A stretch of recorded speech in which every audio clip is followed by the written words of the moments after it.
बिहार के करोड़ों ग्रामीण मतदाताओं के लिए बड़ी खबर सामने आई है। बिहार में पंचायत चुनाव तय समय पर होंगे। चुनाव को लेकर चल रही तमाम अटकलों पर अब पंचायती राज मंत्री दीपक प्रकाश ने बड़ा बयान दिया है।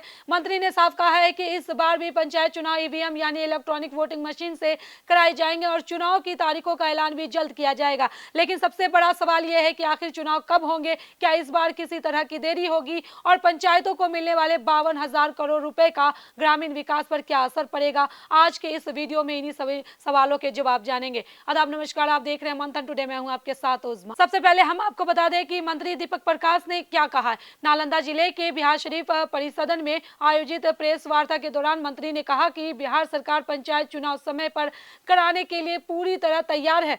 चुनाव की तैयारियां तेज चल रही है और सभी आवश्यक प्रक्रियाओं को समयबद्ध तरीके से पूरा किया जा रहा है ताकि चुनाव शांतिपूर्ण, निष्पक्ष और पारदर्शिता तरीके से संपन्न हो सके। मंत्री ने यह भी स्पष्ट किया है कि इस बार भी मतदान मल्टी इलेक्ट्रॉनिक वोटिंग मशीन यानी कि मल्टी ईवीएम के माध्यम से कराया जाएगा। इसके लिए विभागीय स्तर पर व्यापक तैयारियां चल रही है और जिला प्रशासन के साथ लगातार समन्वय बनाया जा रहा है।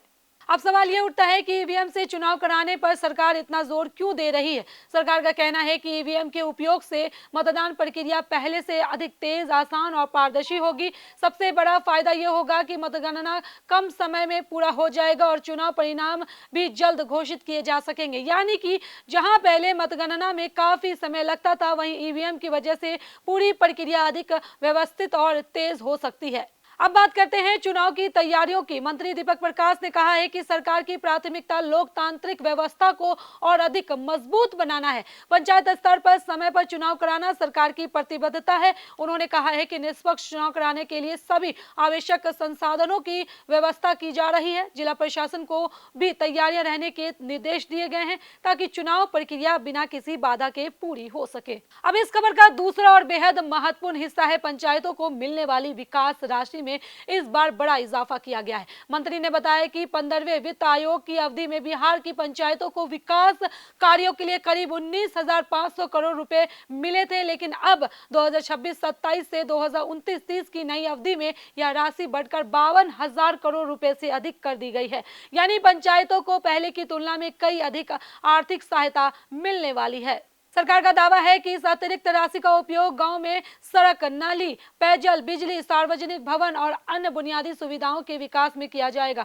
मंत्री का कहना है कि पहले पंचायतों के पास पर्याप्त धन नहीं होने की वजह से कई विकास योजनाएं प्रभावित हो जाती थी, लेकिन अब बढ़ी हुई राशि से गांव में विकास कार्यों की नई गति मिलेगी। सरकार का लक्ष्य है कि गांव के हर घर और हर गली तक मूलभूत सुविधाएं पहुंचाई जाए। अब सबसे बड़ा राजनीतिक सवाल, क्या पंचायत चुनाव समय पर हो जाएंगे? क्योंकि पिछले कुछ समय से यह चर्चा चल रही थी कि चुनाव की तारीखों में बदलाव हो सकता है या प्रक्रिया में देरी हो सकती है, लेकिन मंत्री के बयान के बाद यह साफ संकेत मिला है कि सरकार तय समय पर चुनाव कराने के पक्ष में है और चुनाव आयोग के साथ समन्वय बनाकर जल्द ही तारीखों का ऐलान किया जा सकता है। हालांकि अंतिम कार्यक्रम और मतदान की तिथियां राज्य निर्वाचन आयोग द्वारा जारी की जाएगी। पंचायत चुनाव बिहार के लिए सिर्फ एक चुनाव नहीं होता, बल्कि यह गांव की सरकार चुनने की प्रक्रिया है। मुखिया, सरपंच, पंचायत समिति सदस्य, जिला परिषद सदस्य और वार्ड सदस्य जैसे जनप्रतिनिधि सीधे गांव के विकास से जुड़े होते हैं, इसलिए पंचायत चुनाव का असर हर गांव, हर